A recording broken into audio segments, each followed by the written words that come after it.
선녀탕의 전설. 전라남도 고흥의 한 자락 도안면 봉아리에는 사람의 발길이 뜸한 깊은 산속에 마치 하늘이 땅에 내린 듯한 신비로운 절경의 산 하나가 조용히 자리를 지키고 있다. 산명수려한 이곳엔 하늘에서 선녀가 내려와 목욕을 하고 풍류로 달밤을 즐기며 거닐다가 닭소리가 마을에서 들릴 때쯤 되면 조용히 구름을 타고 하늘로 사라지곤 하였다고 한다. 달밝은 밤이면 내려와 목욕을 하던 신선은 다름 아닌 마고선 또는 마고할매라고도 불렸다. 그곱고 고와 청초하고 우아한 자태와 절색의 미모와 바람에 나부끼는 옷자락을 어찌 필설로 다하랴.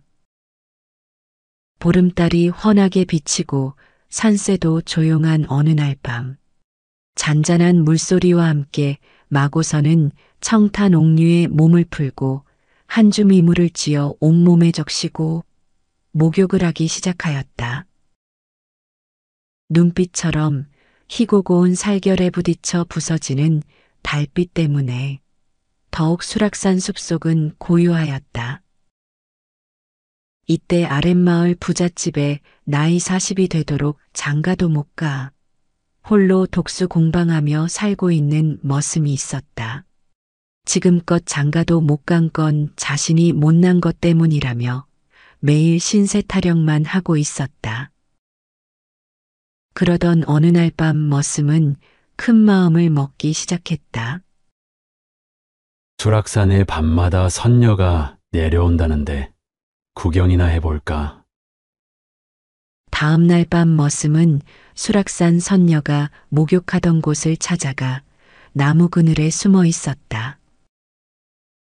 그리고 한참의 시간이 흘렀다. 과연 삼경이 가까워지자 선녀가 달빛 아래 나타났다. 바위에 걸터 앉아 주위를 살피며 하늘이 달을 우러러보는 아리따운 자태에 머슴은 도취되어 숨이 막힐 지경이었다. 이윽고 선녀는 소매 속에서 옥퉁소를 꺼내어 몸을 옆으로 비스듬히 틀며 불기 시작하였다. 낮은 음은 노룡의 울음인 듯 간담을 흔들어 올리고 높은 소리는 청하게 부르짖음처럼 황홀경에 취화하여 신비무할경지였다. 마고선은 구슬픈 곡에 자신도 심취의 경지에 몰입되는 듯 싶었다. 쓸쓸하고 한맺힌 애절한 계면조는 머슴의 마음을 뒤흔들어 아내로 맞이하겠다던 욕심은 어느덧 사라지고 인생 40에 남이 집 머슴으로 전전하며 장가도 못 가고 살아가는 자신의 외롭고 서글픈 회포가 곡조에 따라 홍수 터지듯 넘쳐 눈물이 비 오듯이 흐르기 시작하였다. 소리 없이 흐르던 눈물은 옥퉁소의 슬픈 가락을 따라 차츰 방성통곡으로 변하였다. 마고선은 문득 불길을 멈추고 귀를 기울였다. 건너편 숲속에서 슬픈 울음소리가 들려오자 한동안 숲을 바라보다가 몸을 일으켰다. 숲속에 그 뉘가 있습니까? 머슴은 서둘러 눈물을 닦았다. 저는 아래 마을에 사는 농부입니다. 그럼 어찌하여 그리 슬피 우시는지요? 예, 40이 되어도 돈이 없어 장가조차 들지 못한 처지로 신선님의 곡조에 저절로 눈물뿐입니다. 그럼 이 아래 폭포로 나오십시오. 마고선은 지팡이를 짚고 위쪽 폭포에서 내려와 머슴에게 금방울을 하나 주었다. 어떤 환자라도 병석에서 이 방울을 흔들면 즉시 나을 것입니다. 어찌 이걸 저에게 주시옵니까? 내가 보니 당신은 어질고 착하게 살아온 것 같습니다. 너무 낙심하지 마십시오. 그리고 앞으로 좋은 일만 생길 겁니다. 감사합니다. 머슴은 감사함으로 엎드려 절을 하니 어느새 선녀는 사라지고 없었다. 그 후 머슴은 앓고 있는 환자만 보면 금방울을 흔들어 모두 치료하여 주니 병을 고친 사람들은 곡식과 금은 보화를 주어 부자가 되었고 소원이던 장가도 들게 되었다. 며칠 후 이 마을에 욕심 많고 여색을 좋아하는 중국 사람 소부자가 머슴이 마고신에게 금방울을 얻었다는 소문을 듣게 되었다. 자기도 보물을 얻어볼 양으로 달밤 삼경에 선녀탕을 찾아가 붉은 숲속에 숨어 있었다. 이윽고 삼경이 넘어 마고산이 내려와 퉁소를 불기 시작하였다. 욕심만 많은 소부자는 슬픈 곡조에 눈물은커녕 아리따운 미모에 눈이 어두워서 허리를 껴안아 보고 싶은 색정에 사로잡혀 입안에 침이 마르기 시작하였다.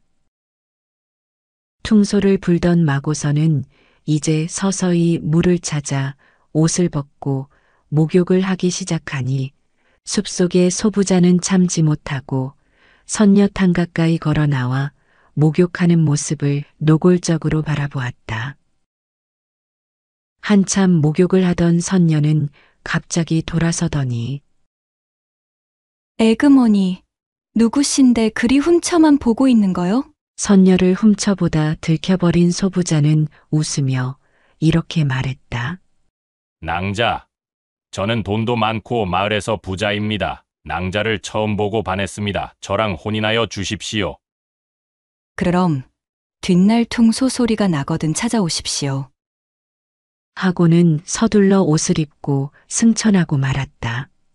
그 뒤 마고선은 수락산에서 천태산으로 목욕터를 옮겨버렸다. 소부자는 밤마다 옥퉁소 소리를 기다렸으나 들리지 않자 매일 밤마다 수락산을 찾아가 숨어 있었다.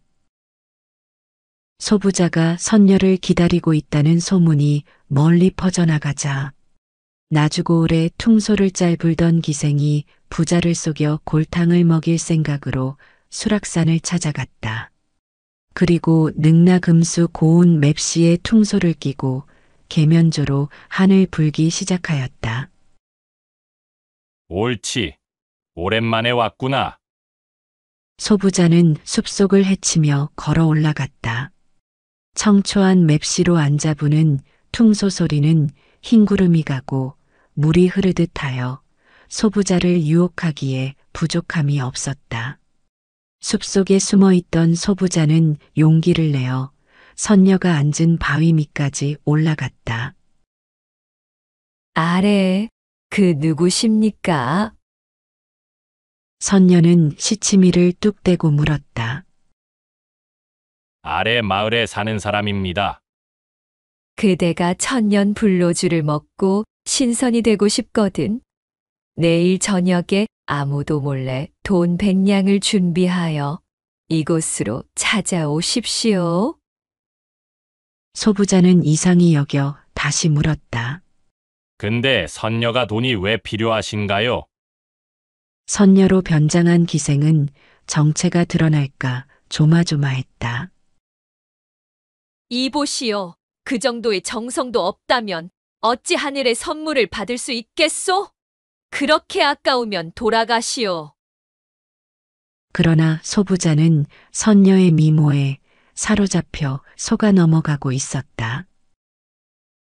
소부자는 다음 날 100냥을 준비하여 그곳으로 다시 찾아갔다. 불로주를 마시고 천년을 산다면야 돈 100냥이 아깝겠는가. 그는 이렇게 중얼거리면서 달빛 차례에서 신선이 나타나기만 기다렸다. 선녀는 언제 천상에서 수락산으로 내려왔는지 상수락을 거쳐 하수락 바위에 앉아 있다가 퉁소를 풀어대기 시작하였다. 퉁소 소리가 잠시 그친 순간 소부자는 나무숲 보이지 않은 그늘 속에서 정중히 말하였다. 돈 100냥을 준비하여 왔습니다. 선녀는 태연히 대답했다. 눈을 감고 이 바위 위에 돈을 올려놓으십시오. 만일 눈을 뜨면 신기누설로 천벌을 받습니다. 소부자는 눈을 감고 더듬거리며 돈 100냥을 바위 위에 옮겨 놓았다. 그러자 선녀는 하얀 자기 술병을 눈을 감고 있는 부자의 손에 쥐어 주었다. 어서 내려가 매일 밤 자정에 한 잔씩만 드십시오. 그리하면 신선이 될 것입니다. 그러나 세상에 알리면 천벌로 직사할 테니 명심하십시오. 예. 소부자는 허둥지둥 대답하고 소경처럼 더듬거리며 산을 내려갔다. 마을로 내려온 소부자는 그날 이후 선녀가 시키는 대로 매일 밤 자정에 술을 한 잔씩 마셨다. 그러나 몇 달 후 소부자는 이름 모를 병이 들어 저 세상으로 가고 말았다. 이젠 마고 선녀의 이름만 전해올 뿐 볼 수는 없고 계곡의 물소리와 나무가지 사이에서 지저귀는 크고 작은 산새들의 울음소리만 들리고 있다. 아직도 마을 사람들은 모두 마고 할머니의 목욕터라고만 전해 내려오고 있다.